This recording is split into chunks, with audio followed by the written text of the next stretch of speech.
दोस्तों, आज की कहानी का शीर्षक है बोझ। कैसे एक लड़की अपने माता पिता के ऊपर और अपने ससुराल वालों पर बोझ बन जाती है। तो कहानी शुरू करते हैं। कविता अपने माता पिता की बहुत लाडली थी। 3 बड़े भाइयों की बहन थी। कोई भी चीज मांगने पर उसी वक्त सामने हाजिर हो जाती। पूरे घर में रौब था उसका।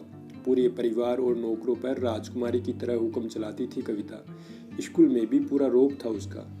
बड़े घर की लाडली जो थी वह। ऐसे ही उसने कॉलेज में दाखिला लिया। उसके ठाट बाट, बड़ी गाड़ी से आना जाना, हर दिन नया फैशन देखकर हर कोई उससे दोस्ती करना चाहता था। थोड़े ही दिनों में उसके बहुत से दोस्त बन गए। पूरे कॉलेज में उसकी अपनी एक अलग ही पहचान थी। इन दिनों उसके घर एक रिश्ता आया।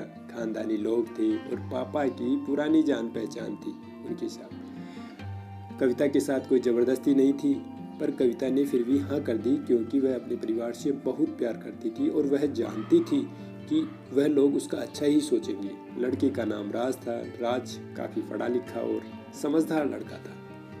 ससुराल वाले भी बहुत अच्छे थे। ससुराल में कविता की जगह वैसी ही थी जैसी मायके में। कोई भी कार्य कविता की सलाह के बिना नहीं होता था। सबकी लाडली बहू बन गई वह।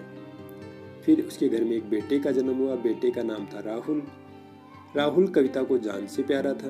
पोता पाकर ससुराल वाले भी फूले नहीं समाते थे। कविता कभी कभी सोचती कि उसकी किस्मत कितनी अच्छी है। उसका हर अपना उसे कितना प्यार करता है। चाहे जीवन में कैसा भी समय आए, मेरे अपने हमेशा मेरे साथ रहेंगे। मैं कभी अकेली नहीं हो सकती। कितनी खुशनसीब हूँ मैं। पर शायद कविता की खुशियों को उसकी अपनी ही नज़र लग गई थी। एक दिन वह मायके जाने की जिद कर बैठी। राज को बहुत काम था, लेकिन वह फिर भी उसे ले गया। रास्ते में उनकी गाड़ी अन्य गाड़ी से टकरा गई। कविता और राज और राहुल बुरी तरह से जख्मी हो गए। काफ़ी दिनों के इलाज के बाद राज और राहुल तो ठीक हो गए, लेकिन कविता पूरी तरह से ठीक नहीं हो सकी। सर में चोट लगने के कारण वह अपनी आंखों की रोशनी खो बैठी। अब कविता की किस्मत जैसे उल्टे पांव चलने लगी।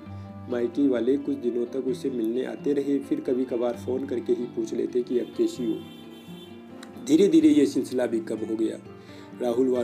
ससुराल वालों की सहानुभूति भी कम होने लगी। घर में किसी को पास बैठने के लिए कहती तो जवाब मिलता, बहुत काम है, अब तुम भी हाथ नहीं बटा सकती। राज भी चिड़चिड़ा हो गया था। बस राहुल ही था उसके पास, जिसके साथ वह हंसते खेलते उसका वक्त गुजरता। एक दिन कविता के हाथ से कुछ सामान गिर गया, जिसकी वजह से राहुल को हल्की सी चोट लग गई। कविता के सास ससुर ने राहुल को उससे अलग कर दिया कि वह उसके ना देखने की वजह से कोई बच्चे का नुकसान ना हो जाए। कविता अंदर से टूट चुकी थी। एक दिन उसने सबके सामने मायके जाने की जिद रखी। राज उसे तुरंत मायके छोड़ आया, जैसे कि वह तो चाहता यही था, लेकिन राहुल को उसके साथ नहीं भेजा गया। कविता कभी राहुल से दूर नहीं रही थी, पर अपनी कमी के कारण उसने ज़्यादा बहस नहीं की। कविता को लगा कि वह 3-4 दिन वहाँ रहेगी तो थोड़ा हवा पानी बदल जाएगा, क्योंकि वह कितने दिनों से कहीं भी बाहर नहीं गई थी। घर वाले भी इतने दिनों बाद उसे देखकर कितने खुश होंगे। कविता के घर पहुँचने के पर सब लोग बहुत खुश हुए।